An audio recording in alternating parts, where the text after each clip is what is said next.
at the levels they have pledged.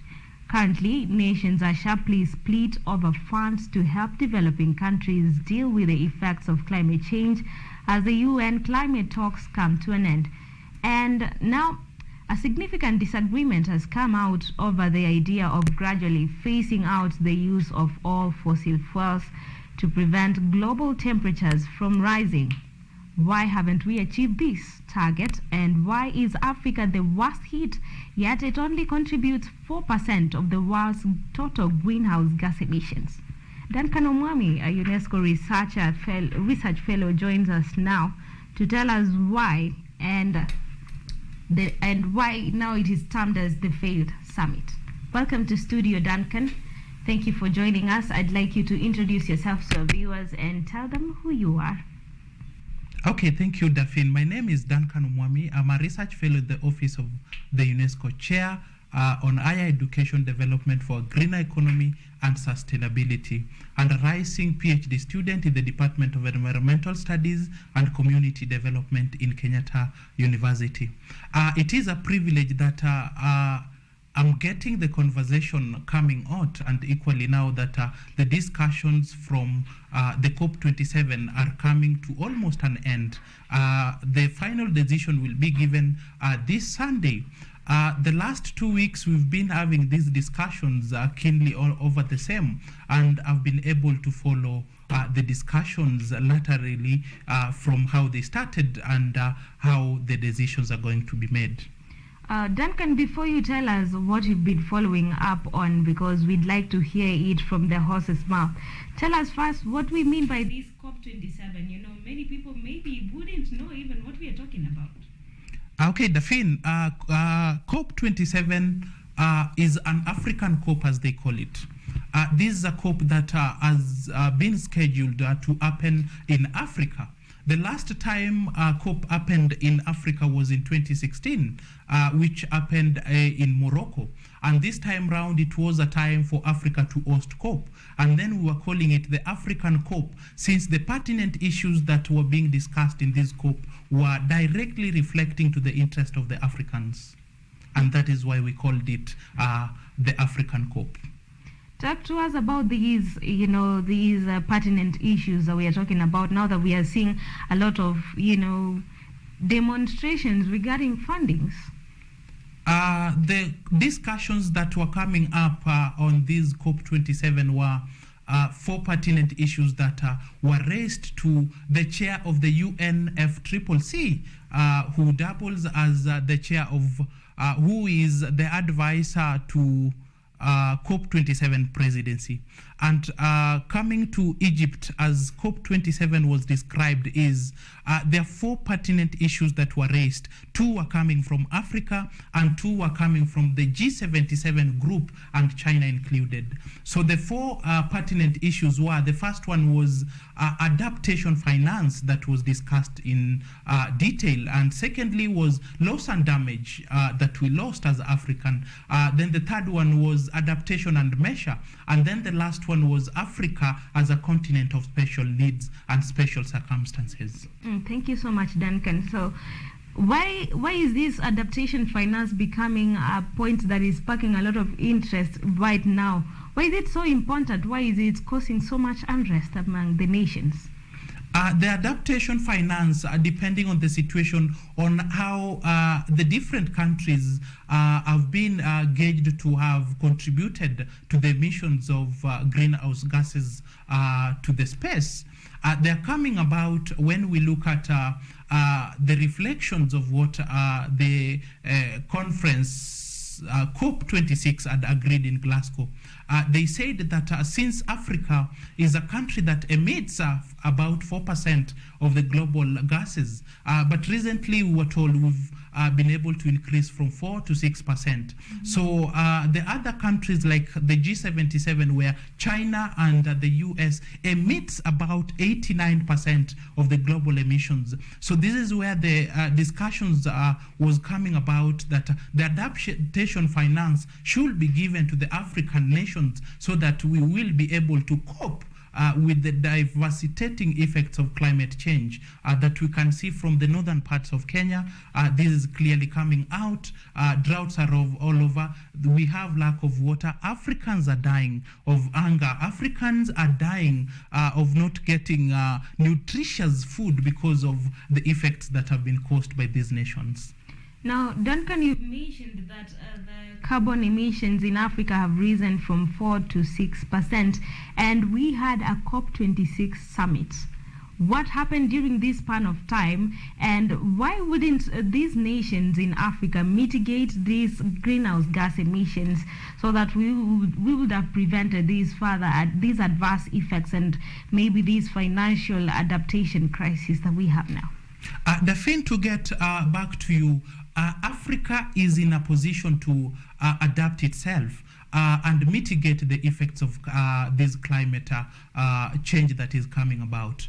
But remember from the records, from the 5th and the 6th report of the IPCC, we realized that we only contribute 6%. And getting to mitigate and have adaptation measures for this 6%, Africa is at a position. But the problem comes like now, the global emissions that contributes to about 89% coming from the big nations, the G77 and China, US equally included, are causing a lot of harm to us. We are acting as a solution to them. We are having our carbon, we are acting as carbon sinks to them. They pollute, we sequester. So this is what the discussions of adaptation coming in. Since you produce more of the emissions and we produce less, and the impact is that we are the people who are providing solutions to you. So this is why we are fighting for adaptation finance to reach the African. Following the proceedings of COP26, the adaptation finance was agreed to be, or was calculated to be, $20 billion.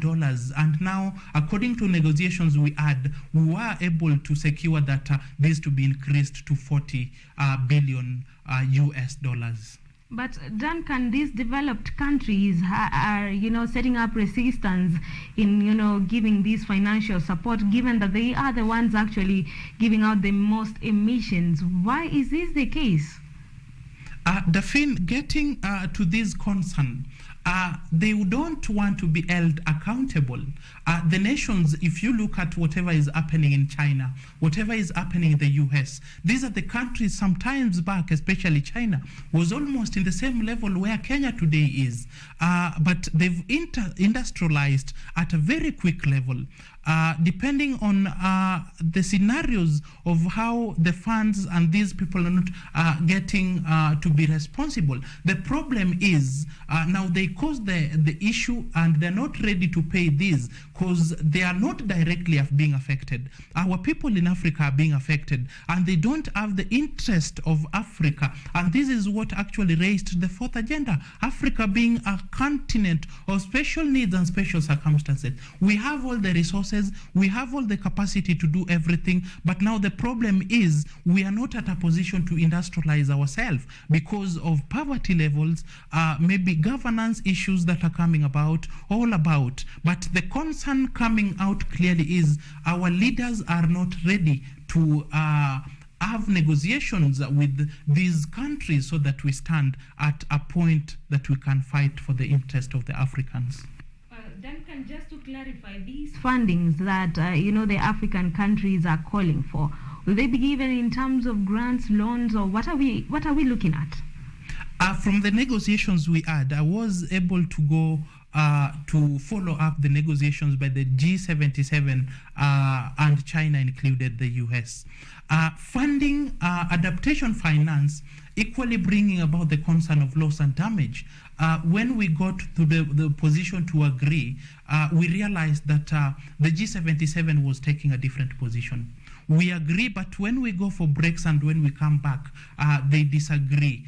They take a different position. They are not interested to fund for the loss and the damage that they've caused into the African continent. It is because that our leaders have bilateral agreements, and the grants that are coming into these are coming in terms of loans and not payment for loss and damage. I remember clearly our president, Dr. William Samoei Ruto, was able to secure 500 billion Kenyan shillings between the bilateral agreement between Kenya and the UK.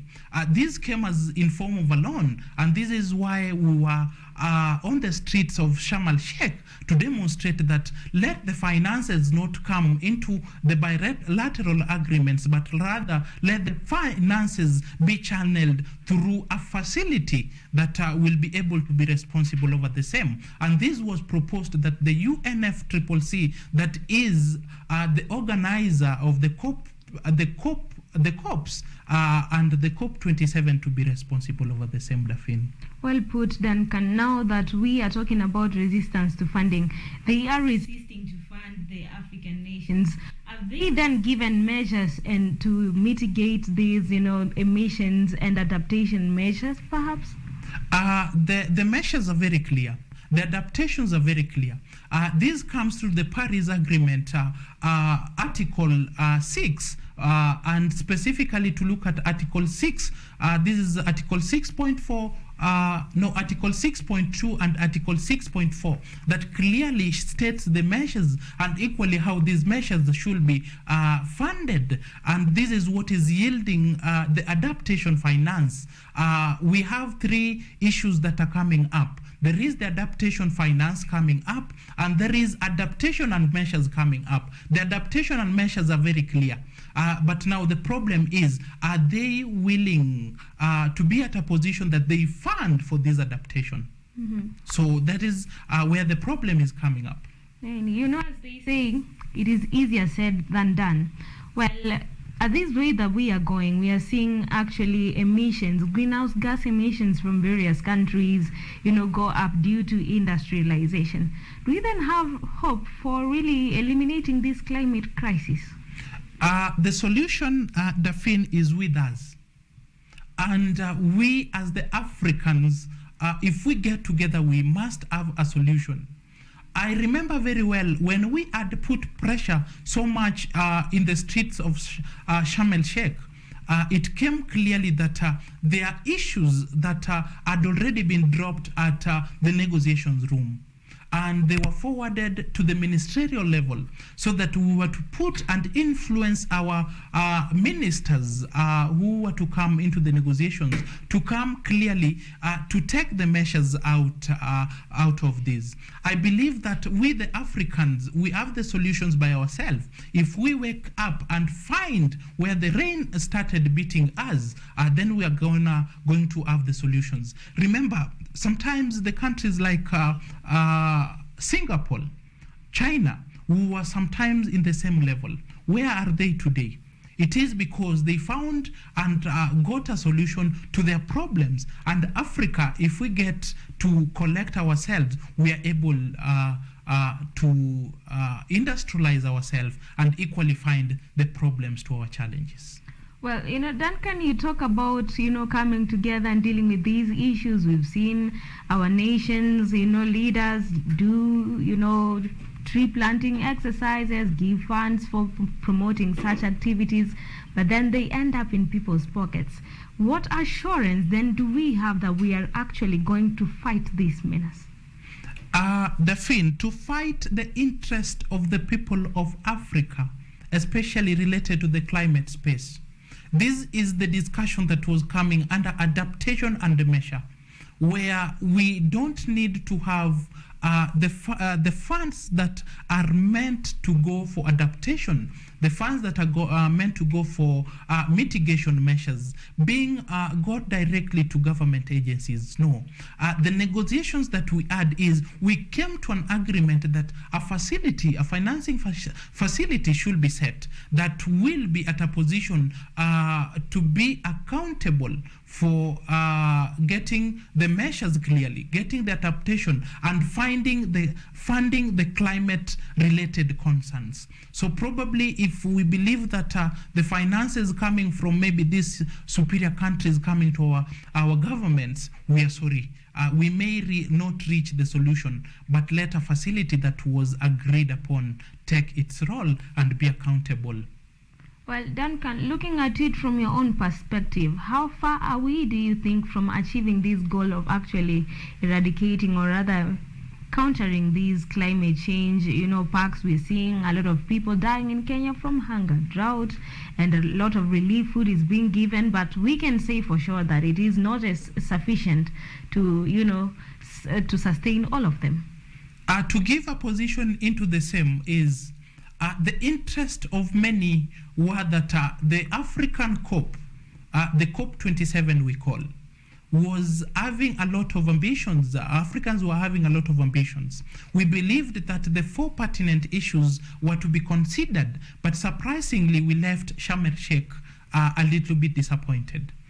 The solutions to the climate crisis that we are facing today can only be realized that if we as the local governments, let me put it right, the local governments to come out very well, the local authorities and the local leadership to come and realize that the problem is here with us.